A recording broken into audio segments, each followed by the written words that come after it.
Thank you very much. Sometimes you need somebody outside to tell you how good or how big you have become. I've lived 17 years of my adult life in Abuja, and sometimes around 2011, 2012, I came across the Facebook page of the state governor, and I could see sincerity, passion in the way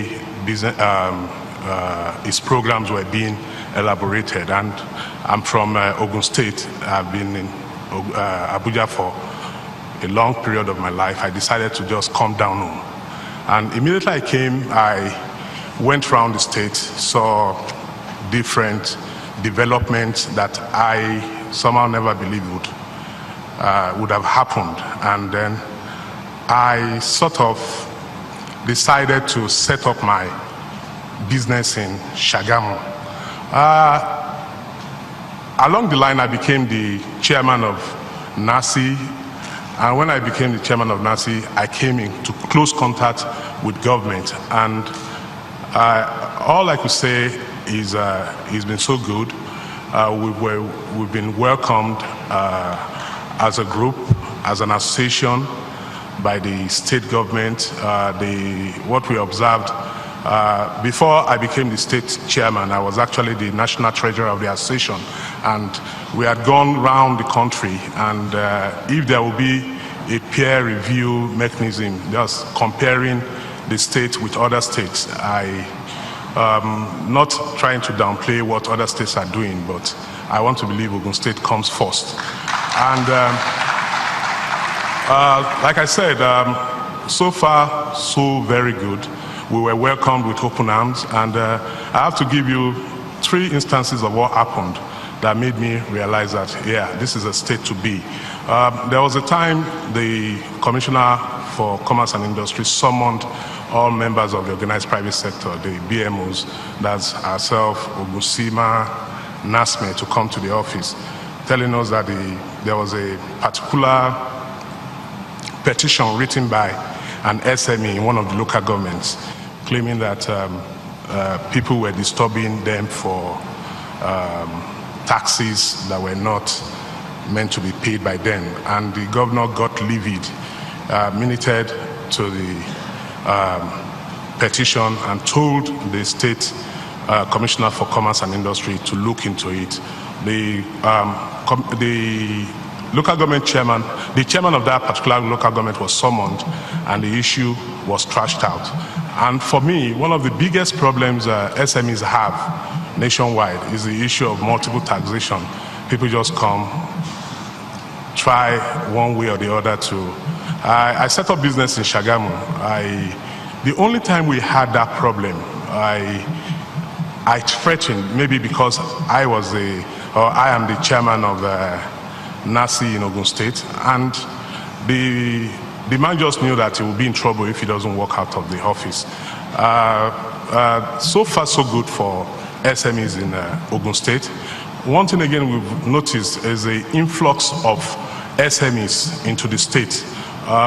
Before now, maybe 5, 6, 8 years ago, rent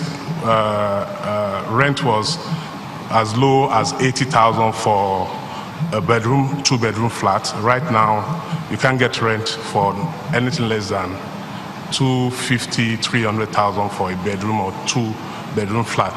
That shows, because I wouldn't have the data to prove the number of people that have actually moved into Ogun State by virtue of the development they've noticed in the state.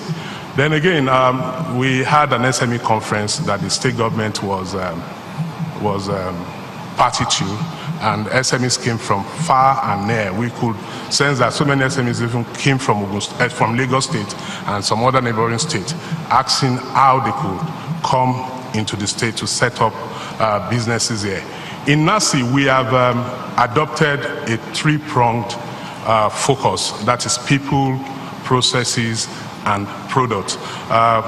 For us, in that order, for us, the people are extremely important. They are more important than the process, they are more important than the product. And we have we've engaged some strategies, the strategy of exposure, reorientation, the strategy of training, then lastly, motivation, in that order. And we could key into the government's focus on human capital development for people of Ogun State. That's why we had to adopt those strategies and focus.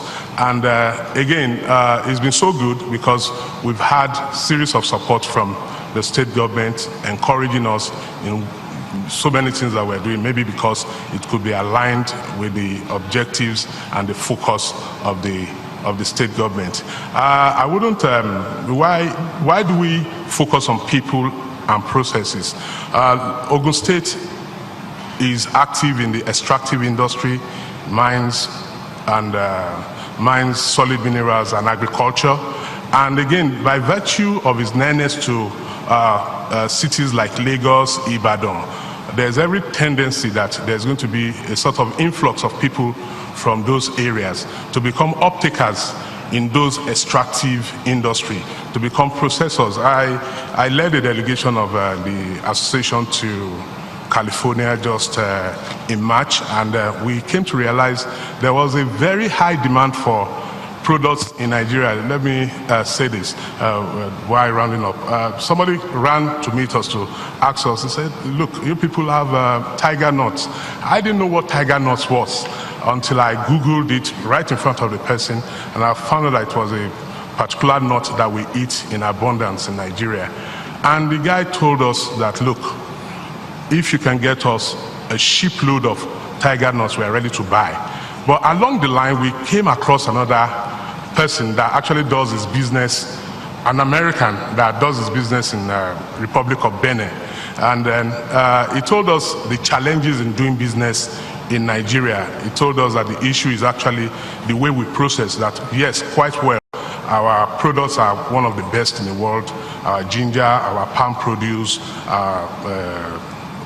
ginger nuts and what have you.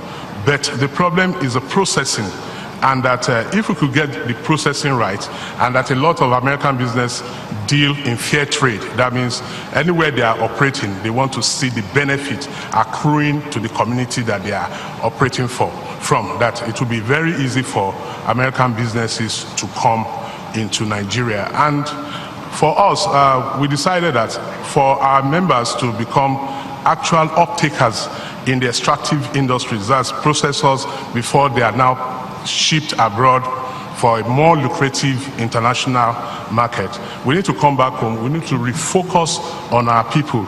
And in refocusing on our people, those are the micro, small, medium enterprise operators. We have engaged with the government. We've told the government all what we need to do, and the government is giving us all necessary support, which is second to none. Like I told you, I've been around the country as national treasurer of the association, and what we are seeing in Ogun State is really, really, really second to none. And we can't just do anything but to thank God that we're in the state.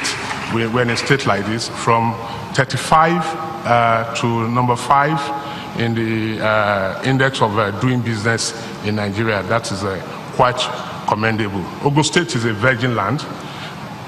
It's a virgin land for doing good business and for making good returns on investment.